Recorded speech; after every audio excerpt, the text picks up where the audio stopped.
Morning class. कल हम लोगों ने बायोमॉलिक्यूल यानी जैव अणु में जो क्विक रिवीजन किया था उसमें हमने क्लासिफिकेशन ऑफ बायोमॉलिक्यूल यानी कि जैव अणुओं का वर्गीकरण पढ़ा था।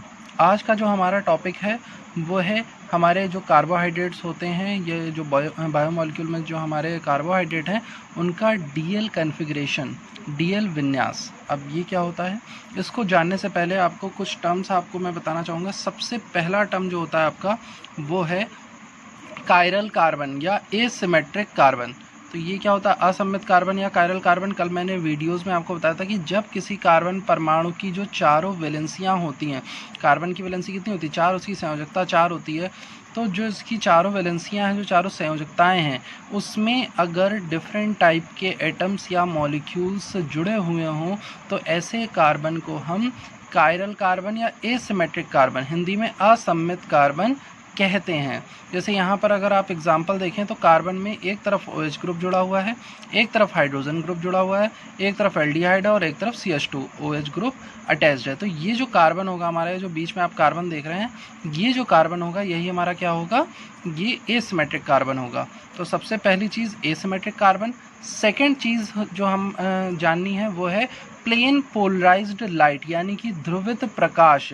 ये क्या होता है, देखिए यहाँ पे मैंने एक छोटा सा डायग्राम बनाया हुआ है। ये आपका जो ये आप डायग्राम देख रहे हैं ये सोर्स ऑफ लाइट होगा, यानी कि ये प्रकाश का कोई स्रोत है। ये जो यहाँ पर मैंने लगाया हुआ है इसे कहते हैं पोलराइज़र। ये होता है हमारा पोलराइज़र, जिससे हमारा जो ध्रुवित प्रकाश है वो हम बनाएंगे। जो साधारण प्रकाश होता है, जब किसी स्रोत से, जब किसी सोर्स से जो लाइट है वो निकलती है, जब किसी स्रोत से जो प्रकाश है वो निकलता है तो वो चारों दिशाओं में फैलता है। इसीलिए देखिए मैंने यहाँ पर जो एरोज बनाए हुए हैं वो हर डायरेक्शन में बनाए हुए हैं। लेकिन अगर हम इस सोर्स के सामने एक पोलराइज़र रख दें, एक ध्रुवण रख दें, तो वो पोलराइज़र करता क्या है, देखिए यहाँ पर ये पतली सी लाइन जो है ये होती है, इसमें छेद होता है, स्लिट कहा जाता है इसे, छिद्रिका होती है, जो क्या करती है, जिस दिशा में ये छिद्रिका होगी, जिस दिशा में, जिस डायरेक्शन में ये स्लिट होगी, उसी डायरेक्शन का जो लाइट है वो केवल क्या हो पाएगी, इससे पास हो पाएगी। जैसे मैंने देखिए इसको वर्टिकल बनाया है तो यहाँ से सिर्फ जो वर्टिकल कंपोनेंट है हमारा, वही लाइट का, जो प्रकाश का जो वर्टिकल कंपोनेंट है वही क्या हो पा रहा है, पास हो पा रहा है। बाकी जो डायरेक्शन का जो लाइट है वो क्या हो पा रही है, वो इस पोलराइज़र से पास नहीं हो पा रही है। इस तरह से हमें जो ये प्रकाश प्राप्त हुआ, ये जो लाइट हमें मिली, इस लाइट को ही पोलराइज्ड लाइट यानी कि ध्रुवित प्रकाश कहा जाता है। तो ये दो चीज़ें हमने पढ़नी है, एसिमेट्रिक कार्बन और दूसरा ध्रुवित प्रकाश। और तीसरी चीज़ जो हमें पता होनी चाहिए वो होनी चाहिए सिमेट्री यानी कि सममिति। सिमेट्री क्या कहती है, सिमेट्री ये कहती है कि अगर कोई चीज़ है आपकी, मान लो फॉर एग्जांपल कोई एक मॉलिक्यूल है, कोई अणु है, और आप उसके सामने क्या करें, आप उस मॉलिक्यूल को दो बराबर भागों में डिवाइड ना कर पाएँ, यानी कि दो बराबर भागों में आप उसको विभाजित अगर नहीं कर पा रहे हैं उस मॉलिक्यूल को, तो ऐसे मॉलिक्यूल में हम कह सकते हैं कि सिमेट्री नहीं है। तो यहाँ देखिए कार्बन क्या एसिमेट्रिक था, पहले ही बता चुके हैं। तो ये जो 3 पॉइंट्स आपको मिले, और चौथा पॉइंट जो आपको पता होना चाहिए वो ये होना चाहिए कि नॉन सुपर इम्पोजिबल इमेज। आपने शायद पढ़ा होगा, नॉन सुपर इम्पोजिबल इमेज का मतलब होता है कि किसी मॉलिक्यूल के सामने अगर आप मिरर रखो, मिरर के सामने आपने इस मॉलिक्यूल को रखा, तो मिरर के ठीक उस साइड जो है वैसी ही जो इमेज है वो नहीं बननी चाहिए जैसा कि मॉलिक्यूल खुद है। इसको एक और एग्जांपल से अगर आपको समझना है तो यहाँ पर समझिए कि मैंने यहाँ पर क्या करा, ये मिरर लगा दिया और यहाँ पे लिखा A। तो जो A है वो मिरर में कैसा दिखता है, वो मिरर में ठीक ऐसे ही A दिखाई देता है हमें, जैसा A होता है। आप इस A को पकड़ के इस उठाइए और इस वाले A के ऊपर रखिए, तो क्या करेगा, ये वाला A इस दूसरे वाले A को, जो उसकी इमेज है, उसको पूरी तरह से क्या कर लेगा, घेर लेगा। चलिए एक और लेटर लेते हैं B। यहाँ पर मैंने ये B बना दिया, B के सामने ये मिरर रखा, ये देखिए यहाँ पे हमने मिरर इस तरह से रखा हुआ है। अब जो ये बी की जो मिरर इमेज है, अगर आप देखेंगे अपने दर्पण में यानी कि मिरर में, तो कुछ इस तरह से ये बी की इमेज क्या होती है, फॉर्म होती है। अब चलिए इस बी को उठाइए और इसके ऊपर रखिए, देखिए क्या सुपर इम्पोज हो रहा है, नहीं, ये सुपर इम्पोज नहीं हो रहा है। इसे ही कहते हैं नॉन सुपर इम्पोजिबल इमेज। तो चौथा पॉइंट जो हमें मिला वो मिला non super imposable image. 4 point हमने पढ़े। सबसे पहला क्या, एसिमेट्रिक कार्बन प्रेजेंट होना चाहिए। दूसरा प्लेन पोलराइज्ड लाइट के बारे में हमने पढ़ा। तीसरा हमने पढ़ा कि सिमेट्री नहीं होनी चाहिए, सममिति नहीं होनी चाहिए, यानी कि जो मॉलिक्यूल है, जो अणु है, वो दो बराबर भागों में विभाजित नहीं होना चाहिए। और चौथा हमने पढ़ा कि नॉन सुपर इम्पोजिबल इमेज बनानी चाहिए।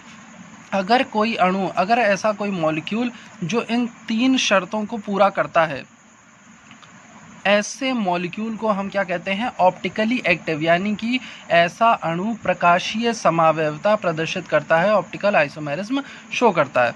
अब ऑप्टिकल आइसोमेरिज्म क्या होती है? ऑप्टिकल आइसोमेरिज्म ये कहती है कि अगर आप किसी ऐसे मॉलिक्यूल को, ऐसे अणु को जो प्रकाशीय समावयवता प्रदर्शित करता है, उसको प्लेन पोलराइज्ड लाइट के सामने, यानी कि साधारण ध्रुवित प्रकाश के सामने रखेंगे, तो जब लाइट उसमें से पास होगी तो ये जो मॉलिक्यूल है ये आपके प्रकाश को, यानी कि आपके लाइट को क्या कर देता है, रोटेट कर देता है, यानी कि उसको घुमा देता है।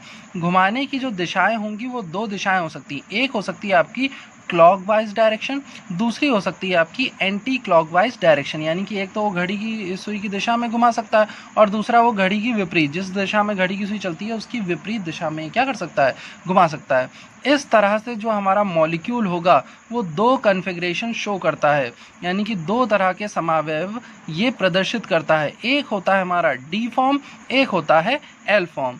डी का जो फुल फॉर्म होता है उसको कहते हैं डेक्स्ट्रो रोटेटरी और एल को कहते हैं लेवो रोटेटरी। हिंदी में डी और एल को कहा जाता है दक्षिणावर्ती और वामवर्ती। दक्षिणावर्ती यानी कि दक्षिण दिशा आप समझ सकते हैं, वामवर्ती माने बाईं तरफ। तो जो हमारा कार्बोहाइड्रेट मॉलिक्यूल है, हमें इसमें क्या पढ़ना है, डीएल कॉन्फ़िगरेशन। ये टॉपिक मैंने इसलिए इतना ब्रीफ में आपको एक्सप्लेन किया क्योंकि ये जो है आपके बोर्ड एग्जाम का एक इम्पॉर्टेंट क्वेश्चन है जिसमें आपसे पूछा जा सकता है what do you mean by DL configuration of glucose molecule. आप ग्लूकोज के डीएल विन्यासीकरण से क्या समझते हैं, तो आपको इसी तरह से वहाँ पर क्या करना पड़ेगा। अगर आपको ये सारे पॉइंट्स याद होंगे तो आप अपने ही आप से क्या कर सकते हैं, उसे अच्छे से एक्सप्लेन कर सकते हैं। अब यहाँ पर जो हमारा एग्जाम्पल बना हुआ है आप देखें, यहाँ पर हमने डी ग्लूकोज और एल ग्लूकोज, ये हमने 2 मॉलिक्यूल लिए हुए हैं। कैसे हम पहचानेंगे कि कब हमारा डी ग्लूकोज होगा, कब हमारा एल ग्लूकोज होगा।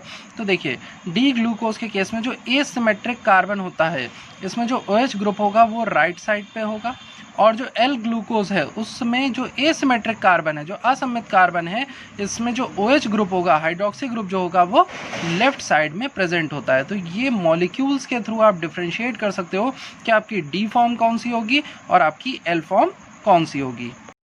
इंग्लिश में भी आप देख लीजिए क्या है, यहाँ पर जो ग्लूकोज के 2 मॉलिक्यूल हमने बनाए हुए हैं, एक बनाया हुआ हमने डी फॉर्म, एक बनाया हुआ हमने एल फॉर्म। डी फॉर्म में कैसे डिफ्रेंशिएट करेंगे डी और एल में, अगर कार्बन में राइट साइड में OH ग्रुप प्रेजेंट है तो वो डी फॉर्म होगी, यानी कि डेक्स्ट्रो रोटेटरी होगा, और अगर वो लेफ्ट साइड में हाइड्रोक्सिल ग्रुप कंटेन करता है तो वहाँ पर हम उसे लेवो रोटेटरी यानी कि एल फॉर्म कहेंगे। डेक्स्ट्रो और जो लेवो होता है उसको हिंदी में दक्षिणावर्ती और वामवर्ती घूर्णन कहते हैं।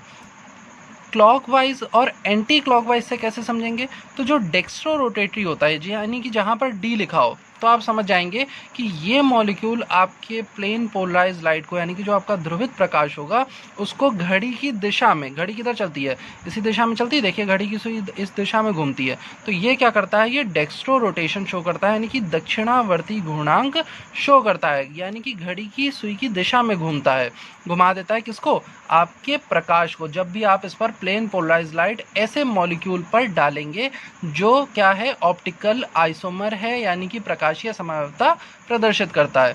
और एल फॉर्म क्या करेगी, एल फॉर्म ठीक इसका उल्टा करेगी। एल फॉर्म क्या करेगी, ये रोटेशन किस डायरेक्शन में करेगी, जस्ट अपोजिट, यानी कि जो घड़ी की दिशा होती है उसके अपोजिट डायरेक्शन में ये आपके प्लेन पोलराइज लाइट को क्या कर देगी, मूव करा देगी, यानी कि आपके ध्रुवित प्रकाश को ये घड़ी की विपरीत दिशा में एंटी क्लॉकवाइज डायरेक्शन में मूव करा देती है। ये डिफरेंशिएशन होता है डी और एल फॉर्म का। जब भी आप पूछेंगे, वहाँ पर क्वेश्चन पूछा जाएगा what do you mean by DL configuration, तो आप सबसे पहले ऑप्टिकल आइसोमेरिज्म के जो पॉइंट्स मैंने आपको बताए थे वो आप मेंशन करेंगे, वहाँ पर सिर्फ एक एक पॉइंट मेंशन कर देंगे एक एक लाइन में, एंड देन उसके बाद आप ग्लूकोज के दोनों स्ट्रक्चर बनाकर इसमें डी और एल कॉन्फ़िगरेशन को एक्सप्लेन कर देंगे। अब स्टार्ट करते हैं हमारे मोनोसैक्राइड से। तो जो मोनोसैक्राइड, हिंदी में भी इसे मोनोसैक्राइड कहते हैं, हमारे सिलेबस में जो 2 मोनोसैक्राइड हैं वो हैं ग्लूकोज और फ्रक्टोज। इसमें आपको ग्लूकोज का स्ट्रक्चर और ग्लूकोज की फिजिकल और केमिकल प्रॉपर्टीज़, ग्लूकोज कैसे बनता है इसके बारे में बताया जाएगा, और प्लस फ्रक्टोज में भी सेम चीज़ें आपको क्या करनी है, पढ़नी होंगी। तो सबसे पहले हम स्टार्ट करते हैं हमारा ग्लूकोज। ग्लूकोज जिसको हम डेक्सट्रोज भी कहते हैं, इसका फॉर्मूला होता है C6H12O6। डेक्सट्रोज क्यों कहते हैं इसके बारे में आपको आगे बताया जाएगा। अभी सिर्फ इतना समझ लीजिए कि आपने ग्लूकोज के दो फॉर्म पढ़े थे, एक पढ़ा था आपने डेक्स्ट्रो रोटेटरी और एक पढ़ा था लेवो रोटेटरी। तो यहाँ जो ग्लूकोज का जो हमारा मॉलिक्यूल होता है उसमें ज़्यादातर जो परसेंटेज होता है, जो ज़्यादा प्रतिशत होता है, वो डेक्स्ट्रो रोटेटरी का पाया जाता है, जिस वजह से हम ग्लूकोज को डेक्सट्रोज भी कहते हैं। तो है क्या ये? ग्लूकोज एक इम्पॉर्टेंट मोनोसेक्राइड है। Mainly it is found in ripe grapes. किस में पाया जाता है? अंगूरों में पाया जाता है। एंड अदर फ्रूट्स, और किस में पाया जाता है? बनाना में पाया जाता है, मैंगो में पाया जाता है। Hence it is called grape sugar, इसीलिए इसको ग्रेप शुगर भी कहा जाता है। ग्लूकोज सबसे प्रमुख मोनोसेक्राइड है जिसका अणुसूत्र अभी बताया C6H12O6 होता है, और यह प्रमुख रूप से पके हुए अंगूरों में कितने प्रतिशत? 20 से 30%, और अन्य मीठे फल जैसे केला, आम, हनी, इनमें पाया जाता है। इसीलिए इसे अंगूर की शक्कर या द्राक्ष शर्करा, ग्रेप शुगर भी कहते हैं। मेथड्स ऑफ प्रिपरेशन की बात करें कि ग्लूकोज बनाया कैसे आता है, तो सबसे पहले इसमें लेबोरेटरी मेथड बताया गया है। लेबोरेटरी में जो ग्लूकोज है वो हम बनाते हैं, देखिए लिखा in laboratory glucose is prepared by hydrolysis of sucrose. जो आपका सुक्रोज होता है C12H22O11, इसका फॉर्मूला होता है। इसे केन शुगर भी कहते हैं। सुक्रोज जो है वो हमें गन्ने के रस से प्राप्त होता है, गन्ने के जो रस निकलता है उससे हमें सुक्रोज मिलता है। और जब हम सुक्रोज की हाइड्रोलिसिस कराते हैं, sucrose is dissolved in 90% alcohol and small amount of 4% alcoholic hydrochloric acid is added। पूरी रिएक्शन कराने के लिए सुक्रोज को सबसे पहले क्या करते हैं? 90% अल्कोहल में घोल लेते हैं, एंड देन उसके बाद उसमें थोड़ी सी अमाउंट में 4% अल्कोहलिक हाइड्रोक्लोरिक एसिड ऐड किया जाता है। तो जो रिजल्टिंग सॉल्यूशन है उसको जब आप 50 डिग्री सेल्सियस पे हीट करोगे तो आपको ग्लूकोज और फ्रक्टोज प्राप्त हो जाता है। करना क्या है? Very simple laboratory method. तुरंत याद कर लीजिए कि सबसे पहले ग्लूकोज को लेबोरेटरी में बनाने के लिए हमें सुक्रोज की रिक्वायरमेंट होती है, सुक्रोज की आवश्यकता होती है। सुक्रोज का जो फॉर्मूला होता है वो होता है C12H22O11। स्टार्ट प्रोसेस क्या होती है? स्टार्टिंग प्रोसेस में हम सुक्रोज को सबसे पहले 90% अल्कोहल में और फिर इसमें स्मॉल अमाउंट में, थोड़ी सी मात्रा में 4% अल्कोहलिक हाइड्रोक्लोरिक अम्ल जो है, हाइड्रोक्लोरिक एसिड, वो ऐड कर देते हैं। जो सॉल्यूशन मिलता है उस सॉल्यूशन को जब आप 50 डिग्री सेल्सियस पर हीट करेंगे तो आपको ग्लूकोज और फ्रक्टोज के मॉलिक्यूल मिल जाएंगे। इसको कहते हैं लेबोरेटरी प्रिपरेशन। ग्लूकोज की जो लेबोरेटरी मेथड है ये एक पॉइंट की वजह से और इम्पॉर्टेंट है। इस प्रोसेस को इन्वर्जन ऑफ शुगर, हिंदी में जिसे कहते हैं शर्करा का प्रतिलोमन या प्रतीपन भी कहा जाता है। क्या होता है इन्वर्जन ऑफ शुगर? चलिए उसको भी समझ लेते हैं।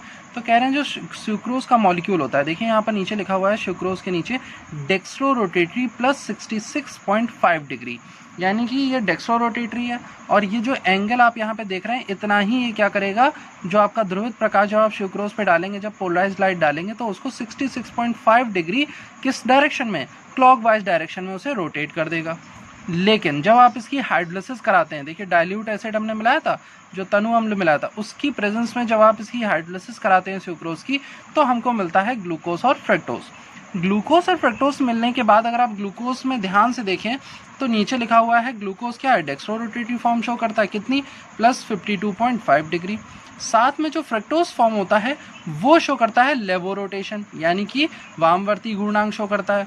इसमें कितना घूर्णांक हो रहा है? माइनस 92.4%। अब ये माइनस क्यों है? माइनस साइन ये शो कर रहा है कि ये अपोजिट डायरेक्शन में, भाई लेवो रोटेटरी है तो ये क्या करेगा? ये एंटी क्लॉकवाइज डायरेक्शन में जाएगा, इसलिए यहाँ पर माइनस साइन है, और यहाँ पर प्लस 52.5 डिग्री है। तो अब थोड़ा सा ध्यान दीजिए, ये स्टार्टिंग में जो मिक्सचर था हमारा, जो सुक्रोज था, वो क्या कर रहा था? वो हमारी लाइट को क्लॉकवाइज डायरेक्शन में रोटेट कर रहा था, कितना? 66.5 डिग्री।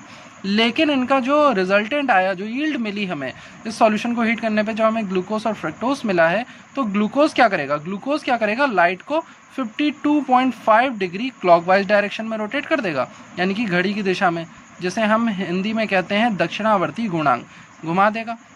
और फ्रक्टोज क्या करेगा? फ्रक्टोज उसी लाइट को, क्योंकि उसी में तो लाइट जा रही है, सेम मिक्सचर तो है, तो जो फ्रक्टोज होगा वो उसी लाइट को क्या करेगा? 92.4 डिग्री जो है वो एंटी क्लॉकवाइज डायरेक्शन में, यानी कि वामवर्ती दिशा में घुमा देगा। तो फाइनली जो हमारा प्रकाश होगा, जो फाइनली जो हमारी लाइट होगी, वो अब किस दिशा में घूमेगी? वो घूमेगी एंटी क्लॉकवाइज डायरेक्शन में। इसीलिए अब ये जो प्रक्रिया हुई, ये जो प्रोसेस हुई, देखिए इन्वर्ट हो गई, पूरी तरह से प्रक्रिया उल्टी हो गई, पूरी तरह से प्रोसेस उल्टी हो गई। जो सुक्रोज था वो आपके लाइट को घुमा रहा था किस डायरेक्शन में? क्लॉकवाइज डायरेक्शन में। लेकिन जो उसका रिजल्टेंट जो यील्ड मिक्सचर आपको मिला, वो क्या कर रहा है? वो लाइट को घुमा रहा है एंटी क्लॉकवाइज डायरेक्शन में। इसीलिए इस प्रोसेस को इन्वर्जन ऑफ शुगर यानी कि शर्करा का प्रतिलोमन कहा जाता है। अगर किसी को इन्वर्जन ऑफ शुगर नहीं समझ में आया तो आप मुझसे मैसेज करके पूछ लेंगे, मैं फिर से इसको आपको एक्सप्लेन कर दूंगा। लेकिन अगर आपको समझना है तो आप इस वीडियो को बार बार रिपीट, 1 से 2 बार आप जब रिपीट करके देखोगे तो आपको बहुत अच्छे से समझ में आ जाएगा कि एक्चुअली में इन्वर्जन ऑफ शुगर क्या होता है। हिंदी में भी समझ लेते हैं इसे।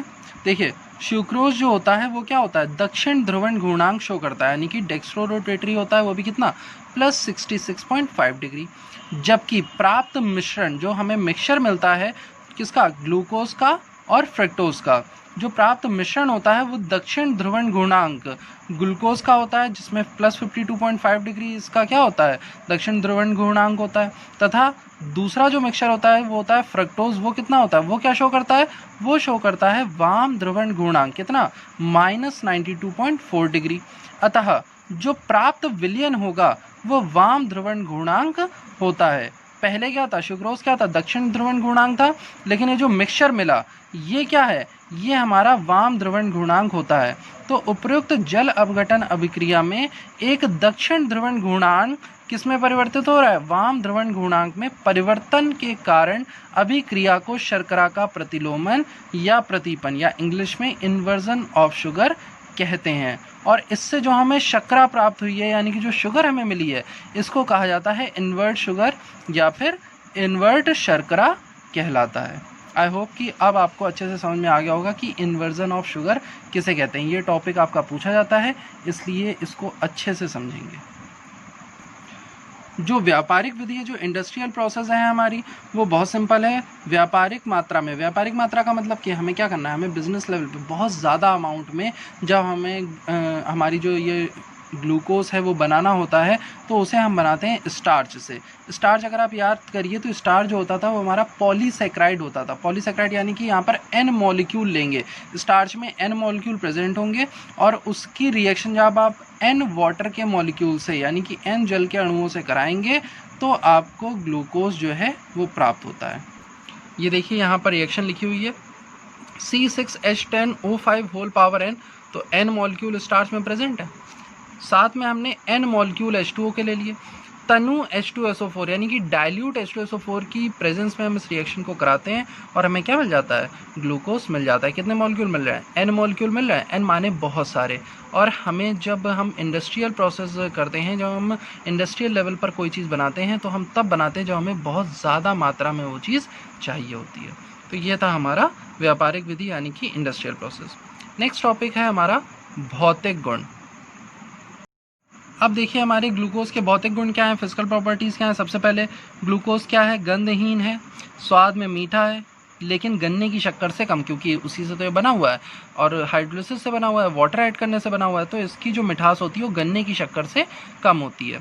तथा सफ़ेद क्रिस्टलीय ठोस है, यानी कि ये ग्लूकोज जो होता है ये गंधहीन, ऑर्डरलेस होगा। टेस्ट में ये स्वीट होगा but less than cane sugar and white crystalline solid. इसमें क्रिस्टलन जल का एक अणु होता है।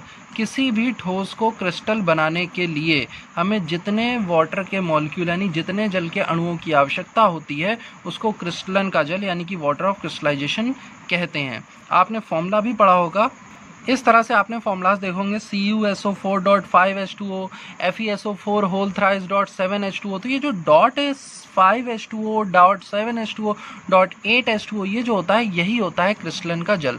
तो वही कह रहे हैं कि ग्लूकोज के क्रिस्टल बनाने के लिए ग्लूकोज में जो क्रिस्टलन का जल होता है वो कितना होता है? एक मॉलिक्यूल। यानी कि आप ग्लूकोज का फॉर्मूला लिखेंगे C6H12O6.1H2O, वहाँ पर सिर्फ एक H2O आएगा। तो ये इसकी फिजिकल प्रॉपर्टी। दूसरा ये क्या होता है? ऑप्टिकली एक्टिव होता है, प्रकाशीय रूप से क्या होता है? ये एक्टिव होता है। और डेक्स्ट्रो रोटेटरी सब्सटेंस है, यानी कि ये क्या है, ये हमारा दक्षिणावर्ती घूर्णांक पदार्थ है। ये हमारे प्लेन पोलराइज्ड लाइट को, हमारे ध्रुवित प्रकाश को किधर की तरफ घुमा देगा, जिस तरफ घड़ी की सुई घूमती, यानी कि क्लॉकवाइज डायरेक्शन में रोटेट कर देगा। इसी वजह से मैंने कहा था कि ग्लूकोज को क्या कहते हैं, डेक्स्ट्रोज भी कहते हैं। आगे आने के लिए बोला था कि आगे टॉपिक बताया जाएगा कि क्यों ग्लूकोज को डेक्स्ट्रोज भी कहते हैं। तो इसी वजह से ग्लूकोज को डेक्स्ट्रोज भी कहते हैं। और ग्लूकोज की इस प्रॉपर्टी को प्लस साइन से, क्योंकि ये क्या है, क्लॉकवाइज डायरेक्शन है तो इसको प्लस साइन से, जो एंटी क्लॉकवाइज डायरेक्शन में होगा, लेवोरोटेटरी होगा, वाम घूर्णांक होगा, उसको माइनस साइन से शो करेंगे। इसके बाद ग्लूकोज में एक और टॉपिक आता है म्यूटा रोटेशन, हिंदी में से कहते हैं परिवर्ती ध्रुवण घूर्णांक। अब ये म्यूटा रोटेशन क्या होता है, तो सबसे पहले मैं म्यूटा रोटेशन पढ़ाने से पहले आपको एक चीज़ क्लियर कर लूँ कि अभी आपने जो इन्वर्जन ऑफ शुगर पढ़ा था, ये टॉपिक जो है म्यूटा रोटेशन, ये ठीक उससे बिल्कुल अलग टॉपिक है। इसको और उसको मिक्स मत करिएगा, क्योंकि जो टर्म्स यूज़ होने वाले हैं, जो आप लैंग्वेज पढ़ेंगे, वो दोनों की थोड़ी थोड़ी मिलती जुलती है। देखिए यहाँ पर सिर्फ हम ग्लूकोज की बात कर रहे हैं, क्योंकि ग्लूकोज की फिजिकल प्रॉपर्टी है, जबकि जो इन्वर्जन ऑफ शुगर होता था वहाँ पर फ्रक्टोज और हमारा जो स्यूक्रोज है वो भी प्रेजेंट होता था। तो देख लेते हैं कि परिवर्ती ध्रुवण घूर्णांक म्यूटा रोटेशन किसे कहते हैं। ये भी आपका टॉपिक जो है बोर्ड में पूछा जा चुका है। तो देखिए, अल्कोहल द्वारा क्रिस्टलन से प्राप्त ग्लूकोज के ताजे बने जलीय विलयन का विशिष्ट घूर्णन +111 111 डिग्री होता है। यानी कि जब आप क्रिस्टलाइजेशन कराएंगे, जो आपको ग्लूकोज मिल गया, भाई आपने स्टार्च के थ्रू बना लिया, या फिर आपने केन शुगर के थ्रू जो आपकी थी उसके थ्रू, आपने सुक्रोज के थ्रू ग्लूकोज तो बना लिया।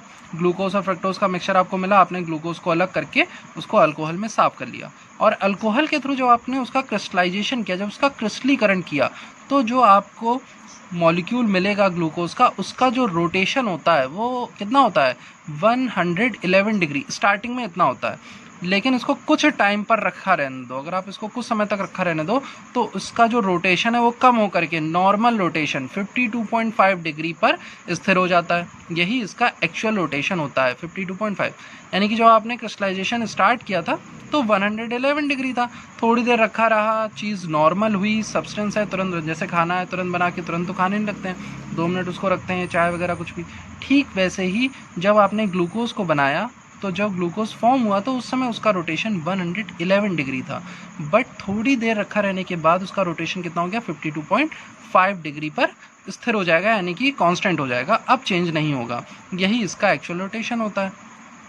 अब इसी प्रकार से जब आप क्रिस्टलाइजेशन के लिए पिरिडिन यूज़ करो, क्या यूज़ करो, पिरिडिन यूज़ करो। जैसे यहाँ पर अल्कोहल यूज़ किया था, अगर आप क्रिस्टलाइजेशन के लिए पिरिडिन यूज़ करिए तो उस कंडीशन में जो ग्लूकोज आपको मिलेगा, उसका जो अल्कोहलिक सॉल्यूशन होगा वो क्या होगा, उसका विशिष्ट घूर्णन, यानी कि उसका स्पेसिफिक रोटेशन कितना होता है, 19 डिग्री होता है। ध्यान दीजिएगा, जब अल्कोहल से किया तो कितना था, 111 डिग्री था, यानी कि ज़्यादा था, और धीरे धीरे कम होकर के 52.5 डिग्री हो गया।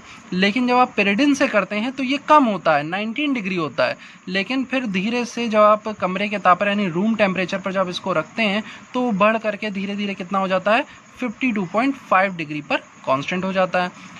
ग्लूकोज के इस गुण को ही परिवर्ती ध्रुवण घूर्णांक यानी कि म्यूटा रोटेशन, ग्लूकोज की जो प्रॉपर्टी है इसी को म्यूटा रोटेशन कहते हैं।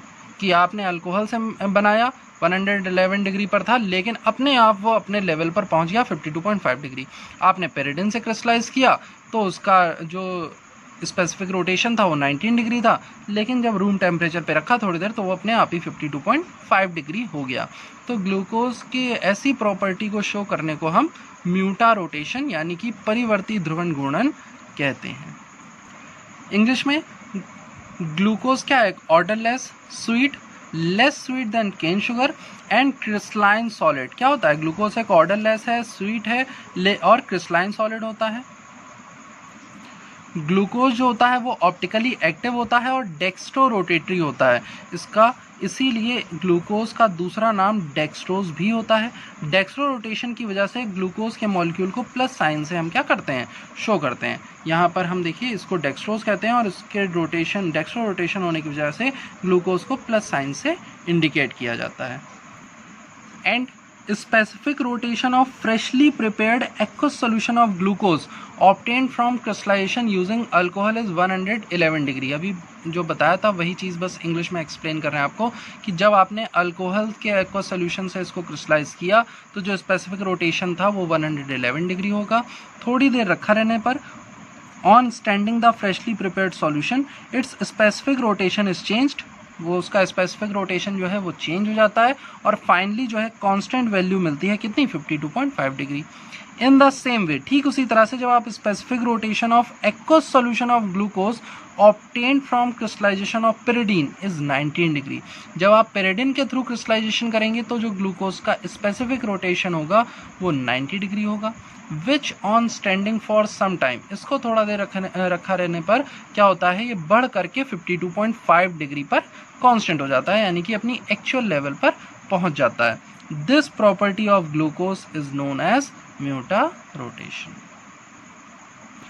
तो आज के एक्सप्लेनेशन वीडियो में आपको यही समझना है कि जो आपके ग्लूकोज हैं उसकी फिजिकल प्रॉपर्टी क्या होती है, ग्लूकोज में इन्वर्जन ऑफ शुगर किसे कहते हैं जो उसकी हमारी लेबोरेटरी प्रिपरेशन था, क्यों कहते हैं उसे इन्वर्जन ऑफ शुगर, म्यूटा रोटेशन क्यों कहते हैं, कैसा होता है, यही सारी चीज़ें आपको समझनी है। कोई भी प्रॉब्लम होगी तो आप बेझिझक पूछ सकते हैं। Okay class, thank you.